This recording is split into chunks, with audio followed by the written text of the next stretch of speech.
Somos criaturas de hábitos e muitas pessoas vivem anos sustentando situações que claramente as estão destruindo por dentro. Relações vazias, empregos que drenam sua energia, rotinas que não refletem seus valores, tudo isso é mantido por medo de mudança ou por simples hábito. De acordo com Carl Jung, a vida segue, mas a pessoa está desligada, apenas cumprindo funções. O corpo presente, mas a mente e o espírito ausentes. Vivemos em uma sociedade que glorifica a resiliência. No entanto, Jung observa que um certo limite da tolerância precisa ser respeitado. Um muro adornado com cortinas de jasmim esconde um deserto. Suportar é necessário até a decisão de romper. Romper com o quê? Com o que nos aprisiona, nos faz sofrer, nos impede de realizar nosso potencial, nos faz duvidar de nossa própria sanidade. Romper com padrões, modelos, crenças, expectativas que foram impostos ou que a pessoa mesma criou para si. O problema se torna mais grave quando esse padrão vira norma. A vida segue, mas a pessoa está desligada, apenas cumprindo funções. O corpo presente, mas a mente e o espírito ausentes. O impacto de viver assim é profundo. Não se trata apenas de cansaço ou estresse. Com o tempo, esse estilo de vida fragmenta a identidade da pessoa. Ela passa a não saber mais o que gosta, o que quer ou quem é. As emoções se tornam confusas. A angústia toma conta. O vazio existencial se instala em pequenos detalhes. Dificuldade de dormir. Perda de interesse em atividades simples. Sensação constante de que algo está fora do lugar, mesmo sem saber o quê. A mente entra em modo de sobrevivência. E nesse modo, não há espaço para criatividade, alegria ou verdade. Carl Jung, psicólogo e psiquiatra, observou que muitas crises psíquicas são, na verdade, convites para a transformação. Quando o inconsciente se cansa de ser ignorado, ele se manifesta por meio de sintomas: ansiedade, raiva reprimida, crises de identidade. O que parece colapso, na verdade, é uma ruptura necessária. Para Jung, a individuação, processo pelo qual nos tornamos quem somos de fato, só começa quando rompemos com aquilo que não somos mais. Dizem que a pior solidão é a solidão em meio a multidões de pessoas. E essa solidão é exatamente o que Jung descreve. O indivíduo se torna um produto do meio ambiente social e cultural, aprisionado em um papel social que não lhe pertence. Ele se torna um robô, um autômata, alienado, dissociado. No livro A Chave da Vida, Jung nos convida a refletir sobre a importância de questionarmos o significado da vida e busquemos uma vida de significado. O primeiro passo para desvendar essa chave, de acordo com Jung, reside em reconhecer que a vida individual, como um rio, flui em direção a um objetivo final: a individuação.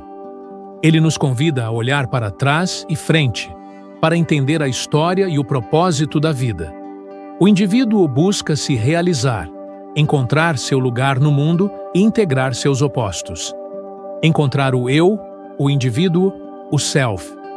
Para Jung, a vida é um processo, um caminho em que o indivíduo se torna quem ele realmente é.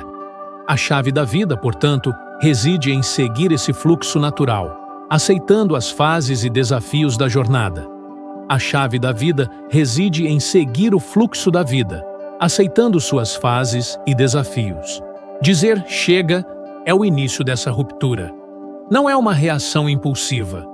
É uma resposta que vem depois de muita negação, frustração e silêncio. Quando a pessoa finalmente reconhece que não dá mais, ela recupera o direito de escolha. A partir dali, cada pequena decisão deixa de ser motivada por medo e passa a ser movida por integridade. Em O Chamado da Floresta, Jung nos convida a vivenciar a floresta, ou seja, a vida, com seus perigos, medos e desafios, e a acolher com confiança, coragem e esperança. A metáfora da floresta representa a vida, com suas diversas facetas e complexidades. Jung destaca que a escuridão, os perigos e as sombras da floresta simbolizam os desafios e medos que enfrentamos na vida. No entanto, a floresta também abriga beleza, mistérios e o desconhecido, representando as oportunidades de crescimento, autoconhecimento e transformação. Quando chegamos ao fim da nossa corda, batemos na parede, passamos por momentos de profunda angústia e sofrimento. Diante da impossibilidade de suportar mais, a ruptura se torna inevitável. Surge uma crise existencial, um ponto de ruptura, um despertar. Em O Chamado da Floresta, Jung menciona que o chamado da floresta se intensifica em momentos de crise. Ele usa a metáfora da floresta para representar a vida e o chamado como um convite à aventura, um convite à transformação. Na mitologia do herói, o chamado da floresta simboliza a jornada do herói, um chamado para uma aventura, um desafio. Jung argumenta que o chamado da floresta nos convida a superar desafios, enfrentar medos e buscar transformação em meio às complexidades da vida. O chamado da floresta representa a busca por autoconhecimento e a necessidade de integrar os aspectos sombrios e luminosos da psique. Chegar a esse ponto de ruptura pode levar anos, décadas. Muitas vezes, a pessoa se desgasta em relacionamentos, profissões, amizades. Ela tenta se adaptar, melhorar, mudar. Mas o desgaste é tão grande que o corpo se manifesta em fraqueza, doenças, tristeza. Mente e espírito se rebelam em solidão, depressão, angústia. No fundo, a voz interior clama por liberdade. Jung afirmava que a angústia precede a individuação. É a angústia da criatura que se liberta para tornar-se homem, a angústia de quem se separa da ignorância para entrar na luz. Depois de romper, surge o período mais exigente: reconstruir. Nesse momento, a pessoa se vê sozinha, frágil, perdida, exposta, mas livre. A solidez do chão que se estendia à sua frente se desfez, restando apenas o alicerce, ou melhor, o próprio alicerce, agora sólido, inabalável. No fundo, a pessoa sabe que o que está fazendo é o certo.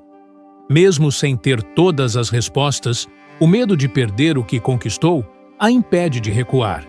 Inicia-se a caminhada em direção a um novo horizonte. Diante do término, a pessoa se vê diante de um novo mundo de possibilidades. O medo de estar só, de errar, de ser julgada, a impede de avançar. As sombras, medos, complexos, traumas, vícios, doenças, tudo o que foi ignorado surge para ser enfrentado. O caminho fica mais estreito e íngreme. O medo de perder amigos, familiares, de ser incompreendida, de perder o emprego, a posição social, o status, a riqueza. Tudo o que antes lhe dava segurança se esvai. O medo de ser feliz. Esse medo de ser feliz surge porque a felicidade implica mudanças, amadurecimento, novos hábitos, novos valores, novos relacionamentos. O medo de ser feliz surge porque ser feliz é um processo, é um estado transitório. A pessoa está acostumada com a sensação de vazio, de tédio, de desânimo, de apatia. De repente, um raio de sol atravessa as frestas da cortina e toca sua pele. A pessoa sente-se queimada, queimada por um sentimento que não se sabe nomear.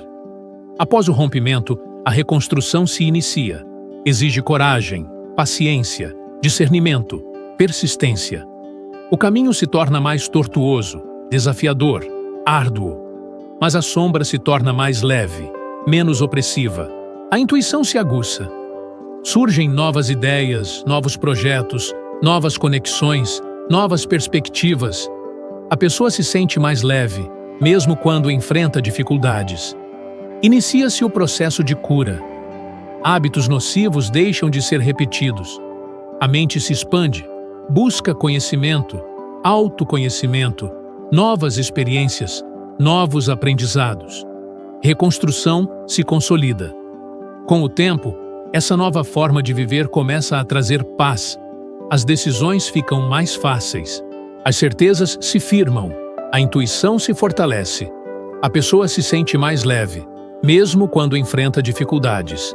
Chega-se a um estado de graça, de plenitude, de vitalidade, de serenidade, de compaixão.